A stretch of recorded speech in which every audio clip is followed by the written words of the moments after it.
Hey guys, this is Kirob speaking, and today we are back in automation with our Lite campaign V3 playthrough with Merano, the ultimate in Fruinian Supercars.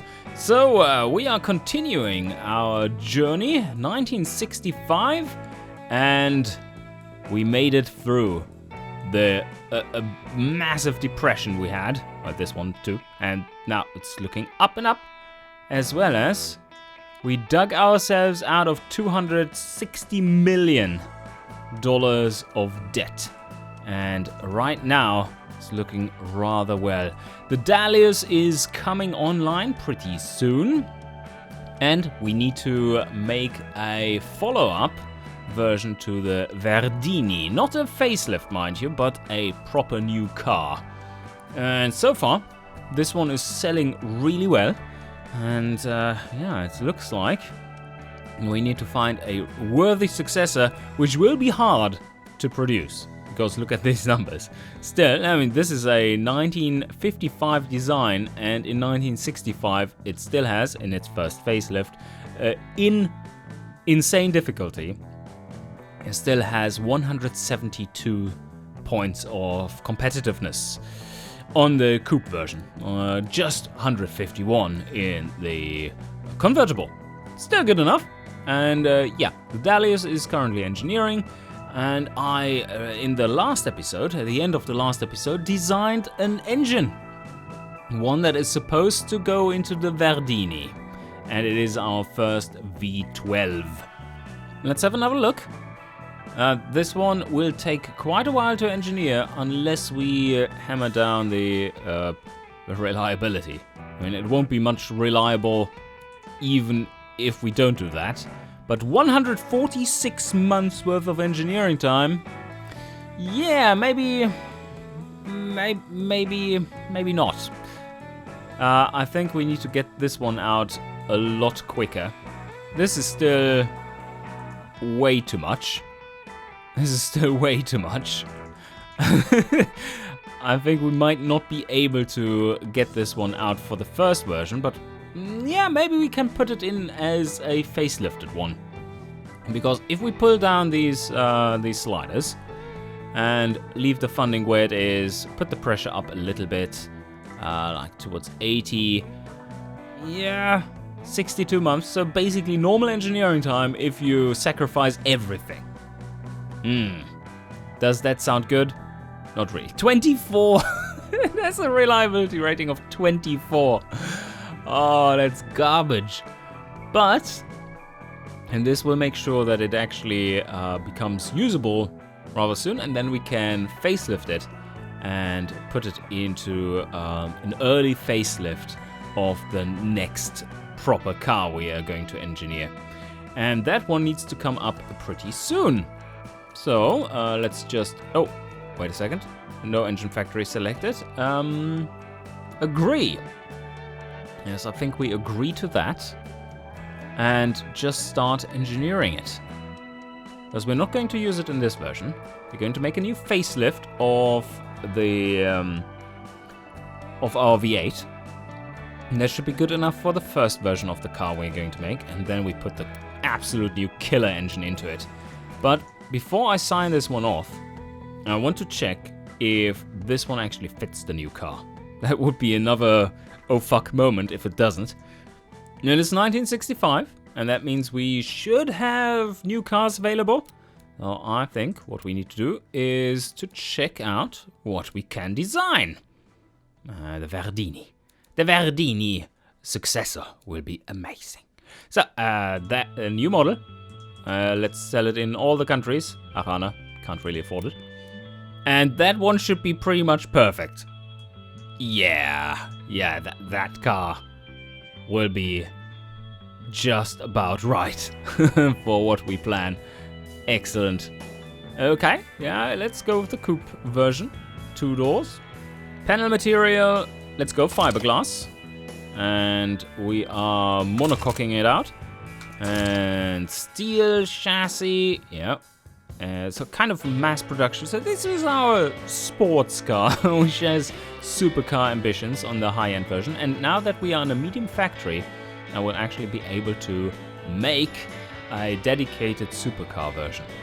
Engine placement, I think we should try to go with mid-longitudinal. And then double wishbone, double wishbone. Because if we go with transverse, the V12, that might be a tight fit. But let's see how it works out. Can we select this engine? Does it fit? Come on! No! No, it doesn't fit. Damn! We really need to make it such that it shows how many percentage points over it is. Like 121 or something, so that you know, okay, it's 20% too large. But there are no issues in width, just in length. So how about we try to fit it the other way around, transverse mode. And there we go, it actually fits in transverse. Oh, nice. It's not even cramped in there. Well, that's good news. What are the values? Yep, yeah, that's fine. We could put a lot more engine in this one still. So now that we know that, we also definitely then know that our V8 will fit into it, so that's fine. We're not going to use this engine. So we just clear the engine slot. And let's exit out of here and make a new facelift for a new engine for this one. Replacing the old one entirely. Alright. I can't. Of course I can't, because it's currently still engineering for another few years. Damn it. We can reuse the 1955 engine, just cheap out. That's fine as well. That's actually fine. Because we are going to make an instant facelift, more or less. So, yeah. Should be good. Why should we spend so much time on this one? Well, the answer is that this engine is from 1955. It is high quality and everything, but it's getting a little old. We could wait until this one has finished engineering. That would work.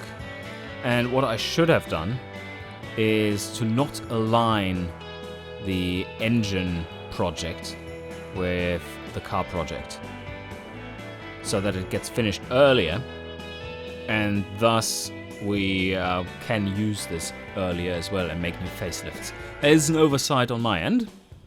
It is quite easy to argue that we should be waiting for this one anyway. We just finished a facelift. Yes, it's going to take a while, but we can do another super quick facelift for the Verdini later on if we wanted to. Although that would lock up the factories, wouldn't it? So let's wait until this one is completed, and then we have a much cleaner slate to work from. And I can already give the engine a go, which needs to be finished at some point. The new engine, that is. We did do a 72, or is this actually less? Let's have a double check. No, 70. All right. So we need to call it 70. Dual overhead cam 4. And this is the X3200. Keeping our kind of flow going.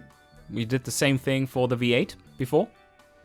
That then didn't fit into the Titus, but this time at least we checked. The experimental version is now ready to go. You probably want to have a listen to it once more. Yeah, let's give you that. Here we go, automatic test.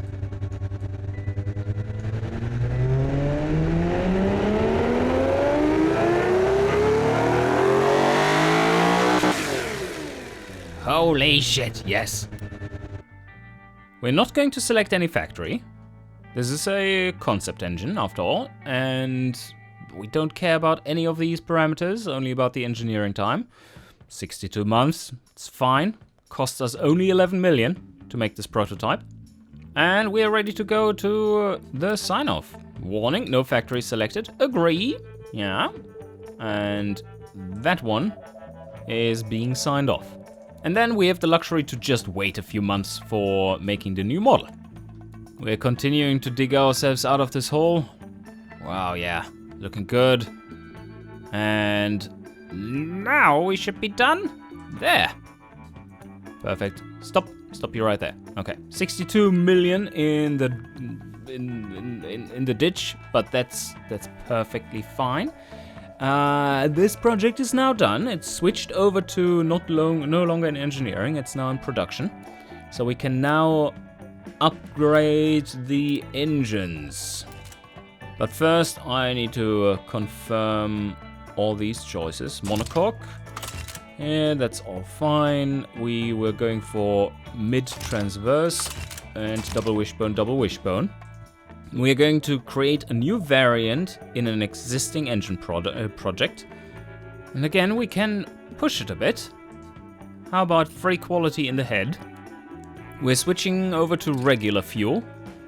And a bit higher exhaust quality. Yeah, could work out. Still a baffled. Dual exhaust 172. Yes. Should be good enough.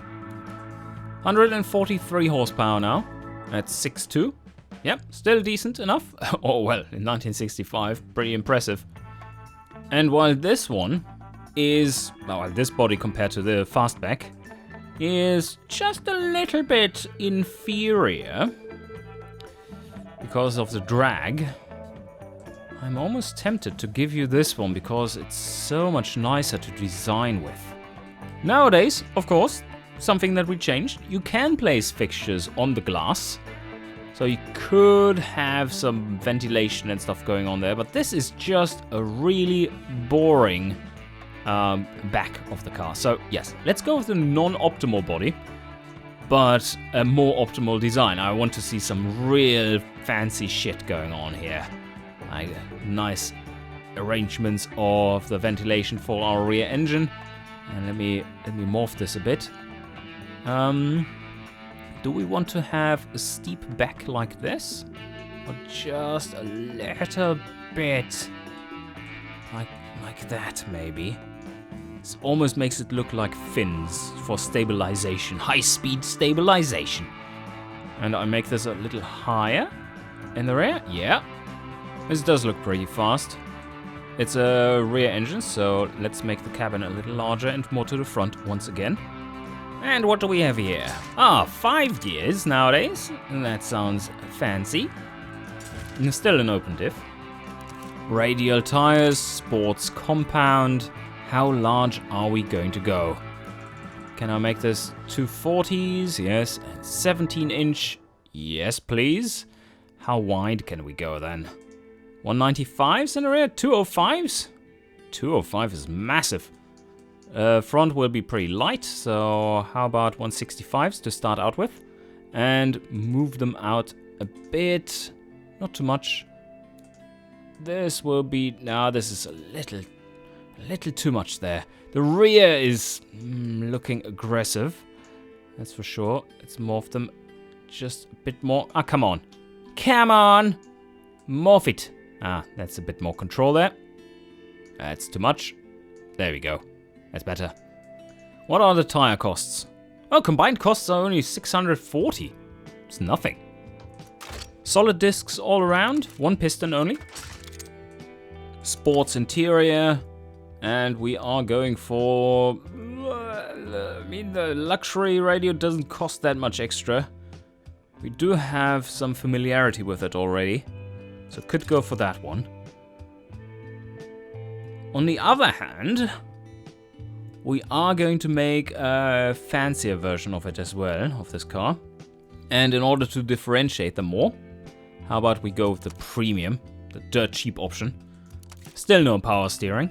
We are all mid-engined, so the front is very lightweight. And we're going for the standard 60s safety package. Standard springs. Oh, that would be fun.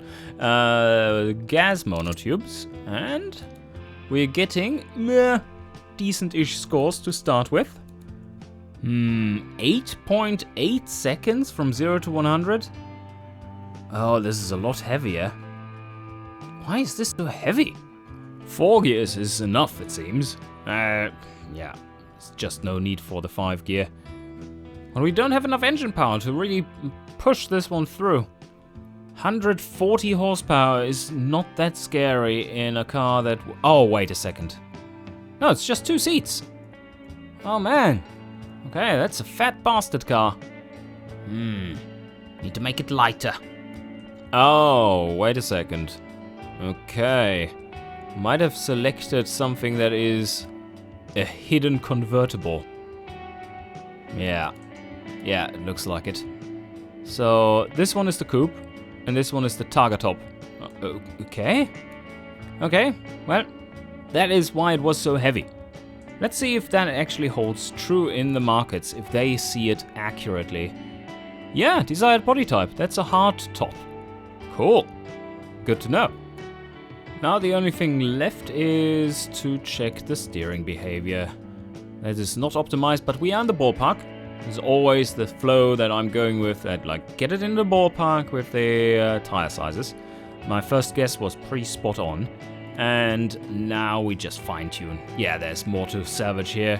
And sports car, light sports car. It's all there where it should be roughly.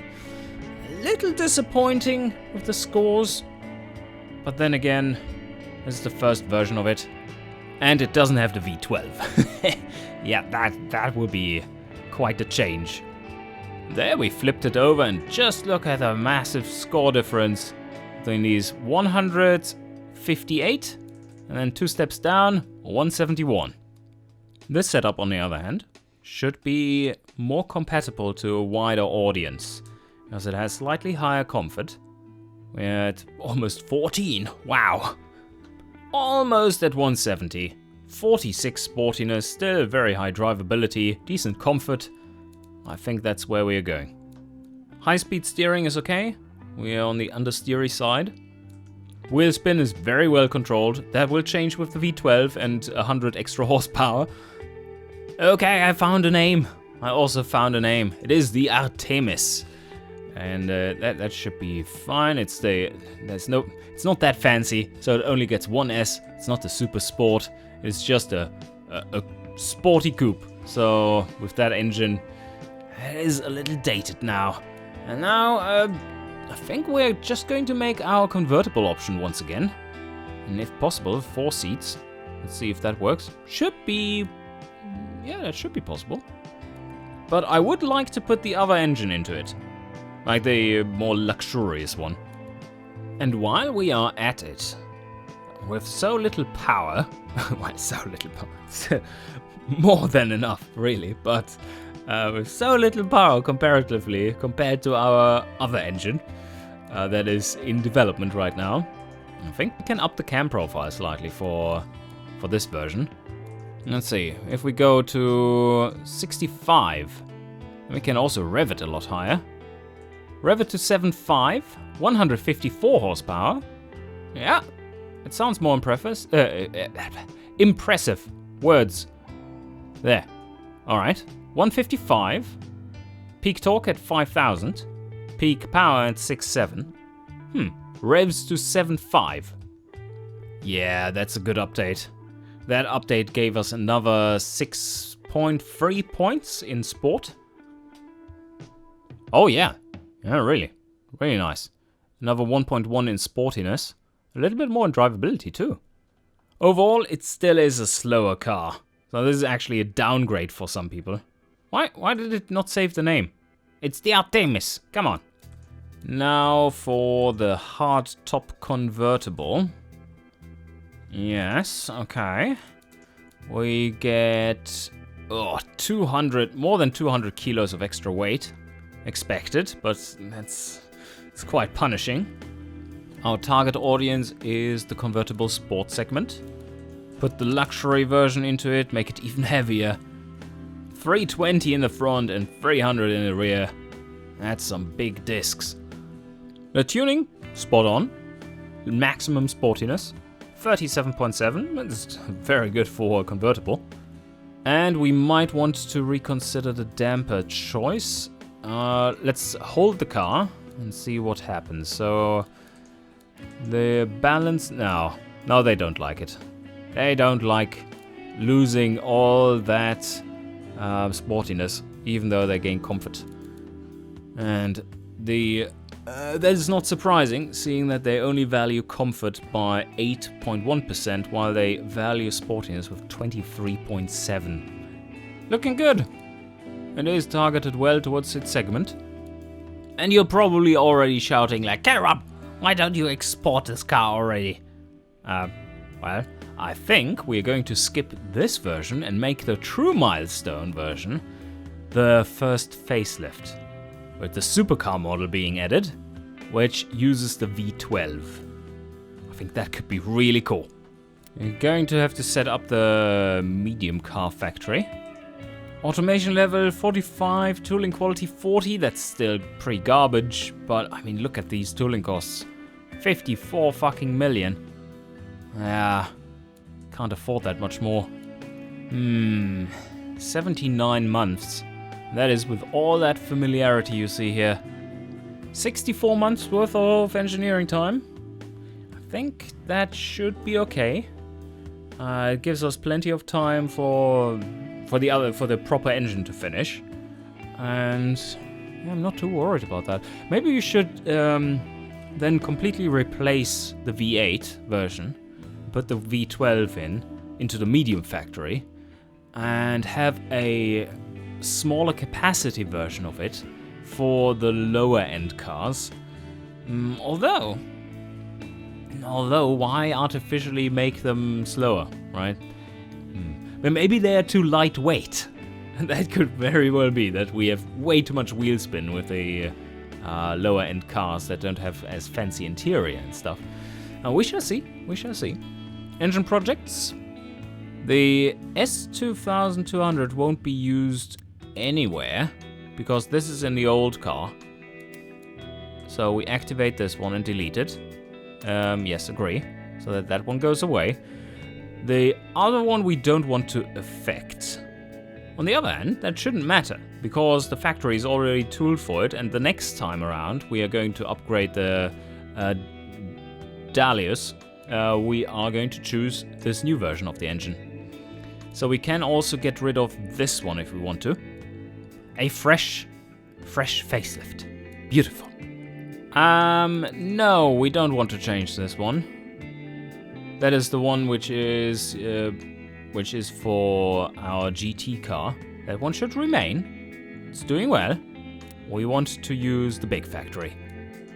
I would change the naming of the factories, but currently that's bugged and they always reset, which is annoying. Otherwise you would be able to even change the name up there and everywhere. That would be nice. Only 6 million to retool this thing. I think we can up the quality a bit then. Retooling of 16.6 million, yeah, I take that. And let's see how the project as a whole looks. That really isn't too bad. Yeah, I wonder why the top end doesn't get us any familiarity like that. Oh, because that's in the family?